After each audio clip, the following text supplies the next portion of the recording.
তারপর টুনি বাড়ি এসে ফলগুলো তার বাচ্চাদের দেয়। তার বাচ্চারা ফলগুলো পেয়ে অনেক খুশি হয়।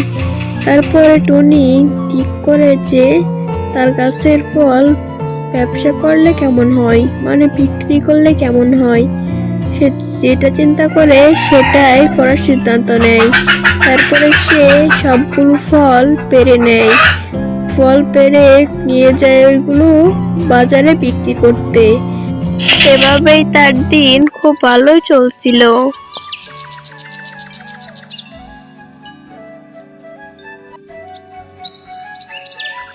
তারপর একদিন টুনি ফল আর সবজি বিক্রি করতেছিল। এই পথ দিয়ে যাচ্ছিল কাকলি। কাকলি তার ফল বিক্রি করা দেখে নেয়, আর কাকলি মনে মনে ভাবতে থাকে যে টুনি ফল পেল কোথায়, টুনির তো কোনো ফলের বাগান নেই। আমি যতদূর জানি টুনির তো কোনো ফল গাছ নেই, আর টুনি ফল পেল কোথায়? না না না না, বিষয়টা আমাকে দেখতেই হবে। এই টুনি এত ফল কোথায় পেল? আচ্ছা, কালকে আমি ওকে ফলো করব, দেখবো যে এই ফল ও কোথায় পাই। এখন আমি বাড়ি চলে যাই। তারপর টুনি ওই দিনের মতন বাড়ি চলে যায়।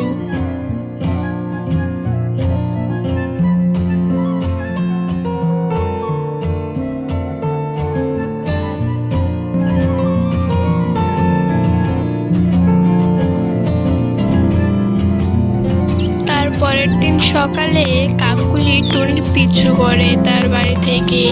টুনি তার বাড়ি থেকে বেরিয়ে সোজাসুজি যায় তার ফল বাগানে।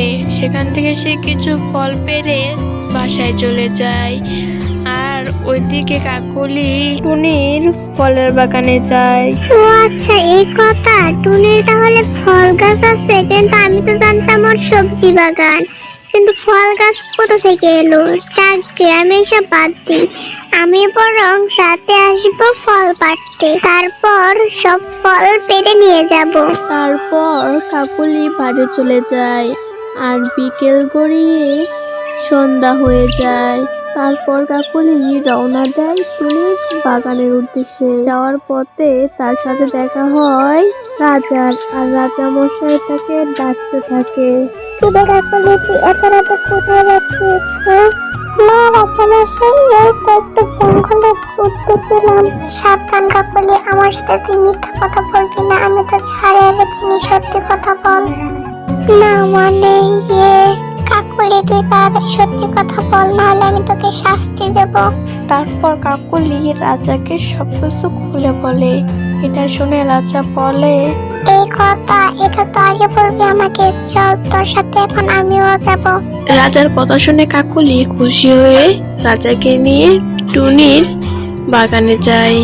তারপর তারা বাগানে এসে ফল পাড়তেই যাবে, ঠিক সে সময়ে সেখানে পড়ে চলে আসে, আর পড়ে এসে তাদেরকে বন্দি করে ফেলে। কাকুলি আর রাজা কান্না করে পরীকে বলতে থাকে, আমাকে ছেড়ে দাও। কিন্তু তাদের কথায় পরী তাদেরকে কিছুই বলে না। আর সকাল হয়ে যায়। সকালে টুনি উঠে তার বাগানে আসে। বাগানে এসে দেখতে পায় পরী তাদেরকে বন্দি করে রেখেছে। তারপর টুনি পরীকে কিছু বলার আগে পরী তাকে বলে, আমি তোমাকে বলেছিলাম এই ফল গাছে তুমি ছাড়া অন্য কেউ হাত দিলে আমি সেখানে চলে আসবো। বলেছিলি, কিন্তু এরা কি করেছে এখন? এরা রাতের বেলা এই গাছ থেকে ফল চুরি করতে এসেছিল, আর আমি ওদের বন্দি করে দিয়েছি। আমি এখন ওদের চুরি করার অপরাধে কঠিন শাস্তি দেব।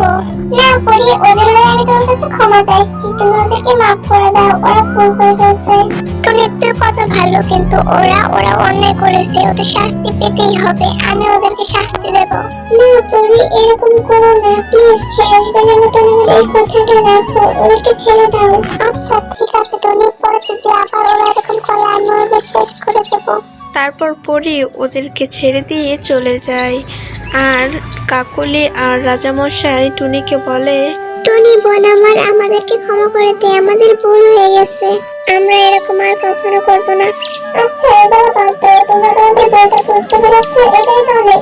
সত্যি টনি, তুই অনেক ভালো, তুই আমাদেরকে পারলে ক্ষমা করে দিস। আচ্ছা এখন এগুলো বাদ দাও, এখন বাড়ি চলো। চল। তারপর তারা তিনজন বাড়ি চলে যায়। এভাবেই তাদের দিন খুব ভালোই কাটতে থাকে। আর তারা তারপর থেকে কখনো ঝগড়া করে না, কারো জিনিস চুরি করে না, এবং রাজা নিজের দায়িত্ব পালন করে এবং কি সবাই মিলেমিশে থাকতে থাকে। Hello everyone, this is me Mukta Jacob Santa and this is my cartoon channel. আমার চ্যানেলে নতুন হয়ে থাকলে চ্যানেলটি সাবস্ক্রাইব করে দাও। দেখা হচ্ছে নতুন কোনো কার্টুন বা গল্পতে। So bye bye.